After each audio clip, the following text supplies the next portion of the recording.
দুইটা আন্ডা কিন্তু মুই সেদ্ধ করতে দিয়ে দিছি, আর এদিকে কিন্তু বেমালা পরিমাণে কতগুলা পেঁয়াজ কুচি কুচি কুচি কুচি করে কাটতে লইছি।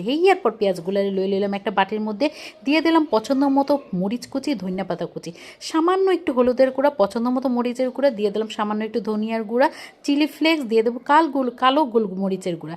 এরপর দিয়ে দেবো 1 টেবিল চামচ পরিমাণে চাট মশলা। এরপর পরিমাণ মতো লবণ, আর দিয়ে দেবো বিট লবণ। বিট লবণটা কিন্তু অবশ্যই দিতে হবে মোর বুবু দাদুরা। তো মোর বুবু দাদুরা তোমরা কেরা কোন হান দিয়ে মোর ভিডিওটা দেখতে আসো ঝটপট করে কমেন্ট করে হলো, কারণ তোমাকে ভিডিওর কমেন্টগুলো পড়তে কিন্তু মোর বেমালা পরিমাণে ভালো লাগে। এরপর কী করতে হবে, এই পেঁয়াজটার লাগে মশলাগুলো এমনভাবে মাইক্কা জুইক্কা লাইতে হবে যাতে পেঁয়াজের যে হগল রস কষ পানি হগুল কিছু বাইর হয়ে যায়। কী জন্য? পেঁয়াজের মধ্যে রস থাকলে কিন্তু বাহিরটা অতটা ক্রিস্পি হবে না, খাইতে কিন্তু অতটা মজা লাগবে না। এই জন্য এই পেঁয়াজের পানিটা একদম বের করে লাইতে হবে, যাতে করে পরবর্তীতে যখন মোরা বেসন আর চালের গুঁড়া দিব এটা যাতে খুব সুন্দর মতো কোট হইয়া যায়, আর কোনো রকম একদম এক্সট্রা পানির দরকার না হয়, কারণ এক্সট্রা পানি দিলে এই পাকোড়াটা কিন্তু খাইতে মোটেও ভালো লাগবে না। যাই হোক, এরপর দিয়ে দিলাম 2 টেবিল চামচ পরিমাণে বেসন আর 2 টেবিল চামচ পরিমাণে চালের গুঁড়া। এখন এই চালের গুঁড়া আর বেসনটারে খুব সুন্দর মতো মাইকা জুইকা লইতে হইবে।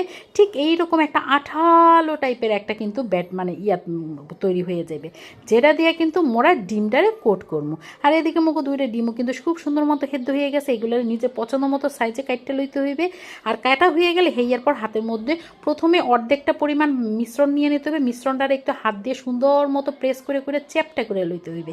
এরপর একটা ডিমের যে স্লাইস দিয়ে দিতে হবে, এরপর আরও একটু উপর দিয়ে কোট করে দিতে হবে একদম ঠিক এইভাবে। আর এইটা এতটাই আঠালো আর এতটা সুন্দর যে খুব সুন্দর মতো কোটিং হয়ে যাবে, কোনো রকম ঝামেলা পোহাইতে হইবে না। এই পাকোড়াটা বানাইতে কিন্তু মোটেও সময় লাগে না, একেবারে ঝটপট হয়ে যায়। ওদিকে 2টা ডিম সেদ্ধ করতে দেবেন, আর এদিকে বাকি যে তামঝাম আছে এগুলো কিন্তু ডিম সেদ্ধ হইতে হয়ে যাইবে।